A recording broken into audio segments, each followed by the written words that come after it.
قل یا اہل الکتاب، اب یہ بھی آیت پھر دوبارہ پڑھیے گا بعد میں اپنے آپ کو مخاطب کرتے ہوئے، کہہ دیجئے اے نبی، یا اہل الکتاب، اے کتاب والو، لستم علی شیء، تمہاری کوئی حقیقت نہیں ہے، تمہارا کوئی مقام نہیں ہے، تمہاری کوئی جڑ بنیاد نہیں ہے،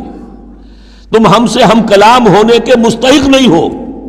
تمہیں ہم سے دعا کرنے کا حق حاصل نہیں ہے، حتی تقیموا التوراۃ والانجیل، جب تک کہ تم قائم نہ کرو تورات اور انجیل کو،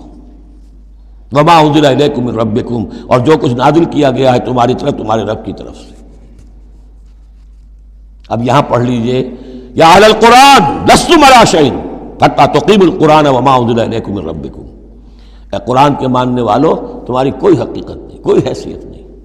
تم سمجھتے ہو ہم امت مسلمہ ہیں، ہم اللہ والے ہیں، اللہ کے لاڈلے ہیں، اللہ کے پیارے ہیں، اللہ کے رسول کے امتی ہیں، جو چاہو سمجھو، جوتے تمہیں لگ رہے ہیں، تمہاری ہر طرف سے مرمت ہو رہی ہے، عزت نام کی شے نہیں رہی، تم کتنی ہی تعداد میں ہو، دنیا میں تمہاری کوئی حیثیت نہیں ہے، اور اس سے زیادہ کے لیے تیار رہو، لستم علی شیء، تمہاری کوئی حیثیت نہیں، حتی تقیموا القرآن وما انزل الیکم من ربکم، جب تک کہ قرآن اور جو تمہاری طرف نازل کی، حضور کو وحی خفی بھی تو دی گئی ہے نا، سنت رسول وحی خفی کا ظہور ہے، وہ بھی نازل کی گئی ہے حضور پر وحی خفی، تو جب تک کتاب و سنت کا نظام قائم نہیں کرتے، اور یا اہل القرآن کا خطاب خود حضور نے ہمیں دیا ہے، میرا کتاب چاہے مسلمانوں پر قرآن مجید کا حقوق، اس میں یہ حدیث موجود ہے، اس میں حضور کی وہ الفاظ ہیں، یا اہل القرآن لا تتوسدوا القرآن، اے قرآن والو، قرآن کو تکیہ نہ بنا لینا، اسے ذہنی سہارا نہ بنا لینا، اسے اپنی پیٹھ کے پیچھے نہ پھینک دینا، تکیہ پیٹھ کے پیچھے ہوتا ہے، نبذ فریق من الذین اوتوا الکتاب کتاب اللہ وراء ظہورہم لا تتوسدوا القرآن، بلکہ کیا کرنا، یا اہل القرآن لا تتوسدوا القرآن واتلوہ حق تلاوتہ فی آناء اللیل والنہار، پڑھا کرو اسے رات کے اوقات میں بھی دن کے اوقات میں بھی جیسے کہ اس کے پڑھنے کا حق ہے، وافشوہ، اسے عام کرو، پھیلاؤ، اس کی دعوت جو ہے پہنچاؤ، وتغنوہ، اسے خوش الحانی سے پڑھو،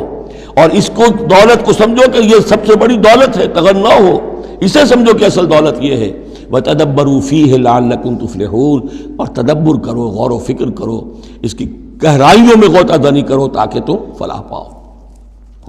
قل یا اہل الکتاب لستم علی شیء حتی تقیموا التوراۃ والانجیل وما انزل الیکم من ربکم ولا یزیدن کثیرا منہم ما انزل الیک من ربک طغیانا وکفرا، لیکن اے نبی یقیناً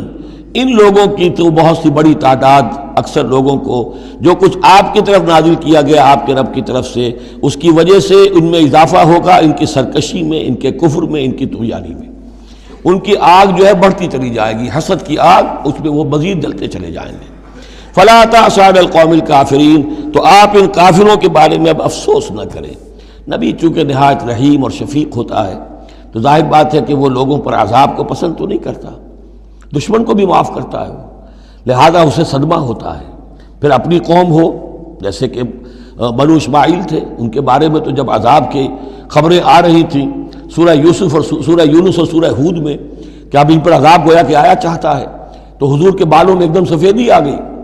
حضرت ابو بکر نے پوچھا حضور کیا ہوا، آپ پر بڑھاپا طاری ہو گیا اچانک؟ فرمایا شیبتنی ہود واخواتھا، مجھے سورہ ہود اور اس کی بہنوں نے بوڑھا کر دیا ہے، کیونکہ ان صورتوں کا انداز ایسا ہے کہ جیسے اب مہلت ختم ہوا چاہتی ہے اور عذاب کا دھارا جو ہے اب چھوٹنے والا ہے۔ فلا تأس علی القوم الکافرین، تو اب افسوس نہ کیجئے آپ ان کافروں کے بارے میں۔